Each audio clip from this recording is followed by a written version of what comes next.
जिंदगी में सफलता पाने के लिए क्या चाहिए? क्या आपको पता है? जी, मैं आज आपको बताता हूँ। जिंदगी में सफल होने के लिए दो तीन चीज़ें बहुत ज़रूरी है। एक, परिश्रम सबसे पहला। दूसरा, आपके अंदर साहस होनी चाहिए, करेज होनी चाहिए। तीसरा, रिस्क। तो साहस किस लिए होनी चाहिए? रिस्क टेकिंग की। मैं ये नहीं बात बोल रहा हूँ कि आप ब्लाइंड रिस्क लो, लेकिन कैलकुलेटेड रिस्क लिए बगैर आप जीवन में सफल नहीं हो सकते हैं। तो दोस्तों नमस्कार, मैं राजेश जायसवाल आज प्रस्तुत कर रहा हूँ अपनी अगली वीडियो, जिसमें हम बात करेंगे आपके कुंडली के तीसरे भाव की, third house of the chart, जो क्या दिखाता है? Efforts, risk taking capacity and courage. साथ साथ ये भाव, अगर हम संबंधों की बात करें तो हमारे सिबलिंग्स को दिखाता है, यंगर सिबलिंग्स को हम यहाँ से देखते हैं। और अगर बॉडी पार्ट की बात करें तो ये हमारे थ्रोट एरिया को दिखाता है, और हमारी कम्युनिकेशन स्किल को भी यहाँ से देखते हैं। सेकेंड हाउस से भी देखते हैं और थर्ड हाउस से भी देखते हैं। ये ENT डिपार्टमेंट है हमारा टोटल, ठीक है। तो जैसा कि आप यहाँ पे देख पा रहे हैं, यहाँ पे एक एग्जाम्पल चार्ट बनी हुई है, और ये बाई डिफॉल्ट चार्ट हमेशा देखते रहिएगा। ये बाई डिफॉल्ट चार्ट मेष लग्न की है, तो ये चार्ट मेष लग्न की है। तो यहाँ पे अगर 6 नंबर लिखा हुआ है तो ये चार्ट कन्या लग्न की है, ध्यान दीजिएगा। तो यहाँ पे तीसरे भाव में फिर से वही बात देखेंगे सबसे पहले कि कौन सी राशि है। तो यहाँ 8 नंबर लिखा है, तो अभी तक आप जान चुके हैं 8 नंबर वृश्चिक राशि की होती है, जिसके स्वामी ग्रह होते हैं मंगल। तो हमें ये पता चल गया कि इस भाव के स्वामी कौन है? मंगल है। तो मंगल क्या है? मंगल खुद साहस और पराक्रम के स्वामी ग्रह है। मंगल करेज देते हैं, मंगल रिस्क टेकिंग कैपेसिटी देते हैं, मंगल हमारे अंदर अदम्य साहस देते हैं, एनर्जी देते हैं। हमारे शरीर के अंदर जो ब्लड है ना, उसका फ्लो मंगल है।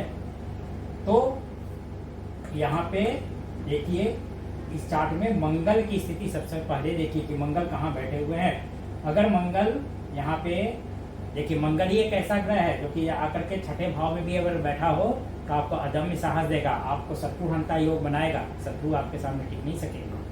तो मंगल की स्थिति देखिए, मंगल अगर केंद्र त्रिकोण में बैठे या छठे भाव में बैठे हैं या स्वगृही होकर के यही बैठे हैं, तो इसका मतलब मंगल अपने भाव को मजबूती प्रदान कर रहे हैं। और मंगल कहीं ऐसे जगह बैठे हैं जहाँ से मंगल इस भाव पे दृष्टि डाल पा रहे हैं, तो भी आपके इस भाव को मंगल बल प्रदान कर रहे हैं। और दूसरा क्या देखना है आपको? दूसरा देखना है कि इस भाव में कौन कौन से ग्रह बैठे हैं।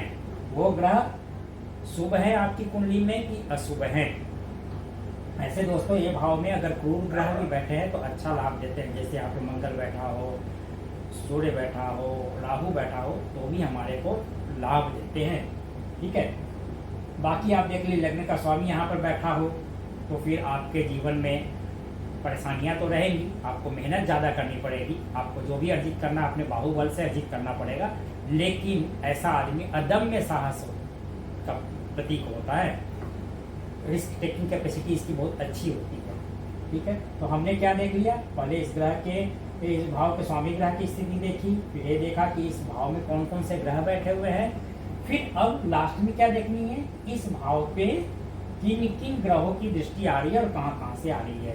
तो अगर शुभ ग्रहों की दृष्टि आ रही है तो ये भाव हमारा मजबूत होगा, शुभ प्रभाव में आएगा। और अशुभ ग्रहों की दृष्टि आ रही है तो थोड़ी सी परेशानी हमारे जीवन में आएंगी। लेकिन दोस्तों, चाहे ग्रह कोई भी बैठा रहे, चाहे कहीं भी बैठा रहे, इसका स्वामी कोई भी दृष्टि डाले, तो भी आपको बता दूं कि आपको अपने जीवन में एक स्ट्रेटजी बनाकर रिस्क हल्की लेनी चाहिए, साहस दिखानी चाहिए। क्योंकि कुंडली चाहे जितनी भी अच्छी हो, कहते हैं ना कि सोए हुए शेर के मुंह में शिकार नहीं आता।